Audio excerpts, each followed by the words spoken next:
My name is Lauren. My name is Jin. My name is Jungkook. I'm J-Hope. Jimin. My name is V. So let's begin, shall we?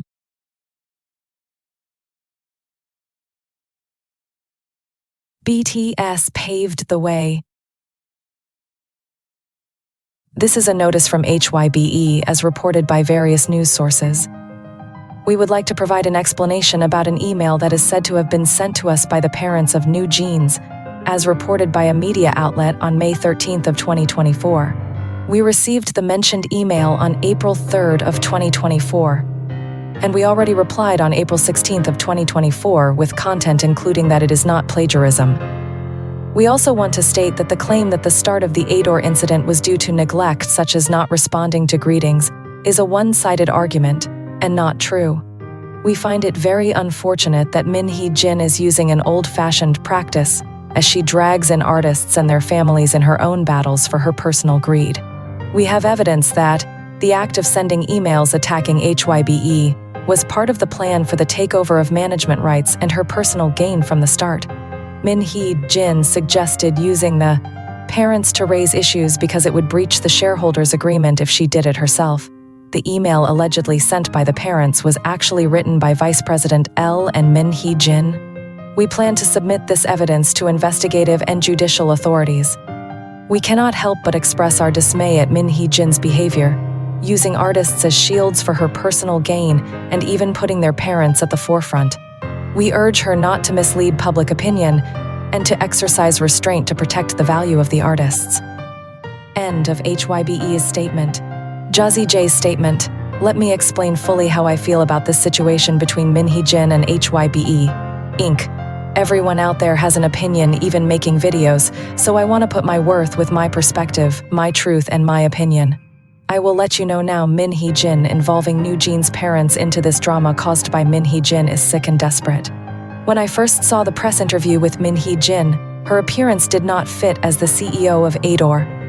I would have at least expected her to wear an Adore t-shirt since she is trying to own Adore.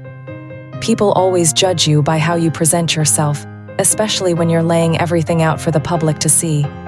It's important to dress appropriately, and you don't have to be overly formal to look good on camera. What was Hee Jin wearing? She hadn't combed her hair and was wearing a red Los Angeles baseball cap, which made her look like a member of a gang that resides in Los Angeles. She had no makeup on, and her clothes looked like she had slept in them. She walked into the press conference looking physically beat down. Despite this, her followers cheered her on because she appeared pitiful, making people feel sorry for her. She also received the admiration of women who seemed to cheer for a Me Too victim, even though she wasn't one. I thought I was watching a Broadway play, planned with her showing an insincere display of emotion. In my opinion, Hee Jin displayed false emotions to elicit sympathy from the media and the public. I hear people in my own state make plans on how to get over on somebody, and yup, that was my impression of how she performed. I also thought I was watching a Korean drama.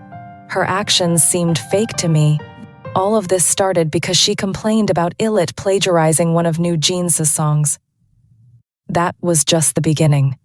Then I heard in Hee Jin's press conference that BTS is famous worldwide, which I already knew as I am one of the millions of BTS ARMY fans. It was mentioned in this news conference that apparently Hybe treats NewJeans differently, and eventually it became clear that Hybe treats girl groups differently in general. Did Hee Jin accuse Hybe of gender discrimination? Hee Jin works for this company, and as of this date she is still the CEO of Adore. She controls what her group does, just like other CEOs control what their groups do. I shake my head at everything she is doing. I know there is a board of CEOs that will discuss what their groups are doing. And what does Hybe do, you ask? Have any of you visited their website to learn what they are about, or do you just believe everything that is said about them? Hee Jin should be thankful that they gave her an independent label. Informative information regarding an example of music industry boards. Let's break down what a board may do in the music industry. Let me remind you, most music industries has by laws. Yes, many of the responsibilities of corporation board members in the music industry would be similar to those in other industries. However, there may be some industry-specific considerations. Here's how the responsibilities might apply specifically to the music industry. Strategic planning, oversight, governance.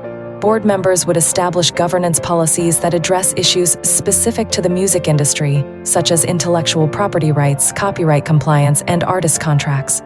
Risk management. They would identify and manage risks related to music industry-specific factors, such as changes in consumer preferences, piracy, and legal disputes over music rights. Executive hiring and evaluation. Financial oversight. They would approve budgets for music production and marketing campaigns and ensure that financial resources are allocated effectively to support the company's music-related activities. Stakeholder communication. Corporate culture. They would promote a corporate culture that values creativity, innovation, and ethical conduct in the creation and distribution of music. Decision-making. Board members would make decisions about which artists to sign, which songs to release, and which markets to target for music distribution and promotion. Accountability. They would ensure that the company operates in accordance with applicable laws and regulations governing the music industry, and that it fulfills its obligations to artists, songwriters, and other stakeholders. Board members in the music industry, like those in other industries, typically vote on various matters that require board approval. These votes may include decisions on strategic initiatives, financial matters, executive appointments, changes to corporate policies, mergers and acquisitions, and other significant business transactions. For example, in the music industry, board members might vote on signing artists, approving contracts for new artists or bands to join the company's roster, album releases, deciding which albums or singles to release, as well as the timing and marketing strategies for those releases, touring and concerts, approving plans for artists to go on tour, including venues, ticket prices, and promotional efforts, budgets and financial plans, voting on annual budgets, financial forecasts, and major expenditures related to music production, marketing, and distribution. Executive compensation, approving compensation packages for top executives, including bonuses, stock options, and other incentives. Corporate policies, voting on changes to corporate policies related to artist contracts, copyright enforcement, digital distribution, and other industry-specific issues. Strategic partnerships, authorizing partnerships with other music labels, streaming platforms, merchandise vendors, and concert promoters. Legal matters, approving settlements or litigation strategies in legal disputes related to copyright infringement, contract disputes, or other legal issues. Acquisitions and investments, voting on whether to acquire other music labels or companies, invest in new technology or startups, or divest from underperforming assets. Corporate governance, voting on matters related to the structure and composition of the board itself, such as the election of board chairs, committee assignments, and corporate governance policies. These votes are typically conducted during board meetings, where board members discuss the relevant issues, ask questions, and then cast their votes based on their assessment of what is in the best interest of the company and its stakeholders. Now let's discuss the issue of plagiarism. Hee Jin accused Illit of plagiarizing NewJeans' style, including their dress, performance, and dance choreography.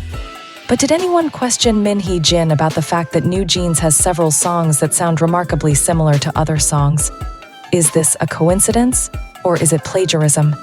An incorrect statement. Someone claimed that artists can use samples as many times as they want.